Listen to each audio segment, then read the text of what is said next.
Hey Saxons! Welcome back to school and welcome back to FIN. Oh no, semester ends this Thursday. Turn in your homework, return your books, the end is nigh! I regret procrastinating just because I didn't get it. Okay, that's enough crying for today. Save it for after school because crying is good for you. We're fine. On to general news. This week is the last week for 9th to 11th graders to work on class registration. From January 31st to February 2nd, Ferris Theater Arts presents the Senior-Directed One-Act Festival. They have 8 great short plays in store, including 2 student-written pieces. All shows are at 7 p.m. in the auditorium. Xavier Johnson spoke to January's Teacher of the Month, Mrs. Kern, to learn a little bit more about her. So I chose to work at Ferris because I knew I wanted to work with older students. I used to be an elementary teacher, but I always wanted to teach high school. And I knew the reputation of Ferris being a strong, positive community. My son had gone to school here, and I just loved the idea of working here because this is my first year here. I will say my favorite memory of Ferris so far has been at one of the staff meetings. We had to dress up and create something out of newspaper, and it was hilarious and everybody was laughing, and it was just a really positive experience. If I couldn't be a teacher at Ferris, don't laugh, but I think I would have been a financial planner. I'm very into budgeting and saving, and I have a lot of interest in listening to podcasts about finances, so that would probably be my second choice. Well, since it's my first year, I've already been thinking about things I want to add in and do for next year, and I just want to do more activities, more projects, things that I can do to help support my students so that they're successful in school and successful with their post-high school plans. SOS Center meets Monday through Wednesday in the library from 3 to 4. If you need a little support before finals, check them out.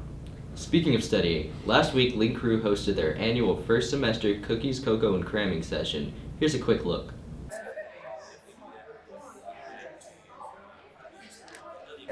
So part of the focus of Link Crew is to create a connection with students coming into Ferris to become part of the community. This event is important as we invite all freshmen to give them support that they maybe don't feel comfortable asking for in their classes.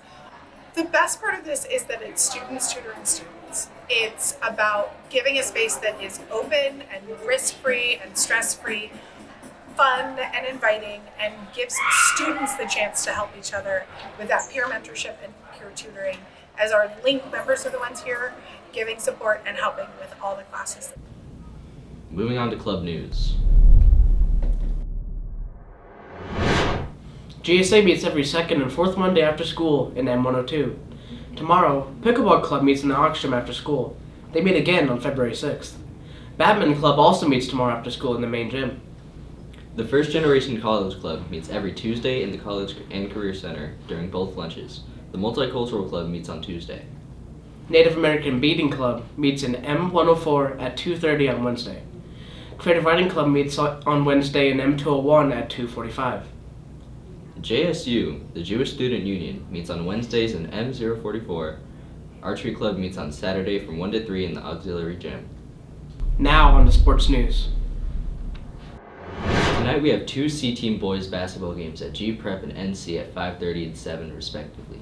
We also have C-Team girls basketball against Cheney at Ferris from 7:30 to 9. There's another basketball game at LC tomorrow at 5:30. Gymnastics meets at University from 6 to 8. Then on Wednesday, C-Team boys play at NC at 5:30, and girls are up against Rogers at Ferris at 7:30. There's more C-Team girls against Rogers at 7 on Friday. Unified basketball is on Friday at University from 4 to 6, and more basketball against NC at Ferris at 5:30. There's district wrestling at Spokane Convention Center and the state cheerleading competition at Battleground High School, both from Friday to Saturday. Good luck to our wrestlers and cheerleaders. If you're a senior boy interested in competing to become Mr. Saxon, please come by M204 this Thursday the 1st to talk to Mrs. Torres. That's all for FIN. Stay tuned for a message from Mr. Carter, Mr. Wortley, and Mr. Evans about lockdown drills. This week's FIN is brought to you by Infinity. We could go on about it forever. Have a great week, Saxons. Good morning, Saxons. Mr. Carter here to talk to you about crisis drills. I'm with Scott and Dennis, our 2 campus safety specialists. During your time at Ferris, you've likely practiced crisis drills like evacuations, secure and teach, shelter in place, and today we're going to talk about lockdowns. We do these drills to ensure that in case of an emergency, we can keep the Ferris School community safe. So what do we do during a lockdown drill?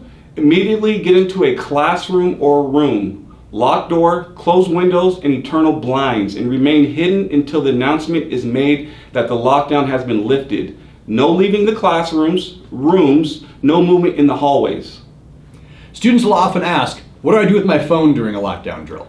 And that's a great question. We want you guys to sit quietly, being able to listen to instructions that your teacher or admin is giving you, and making sure and ensuring that your phone is on silent.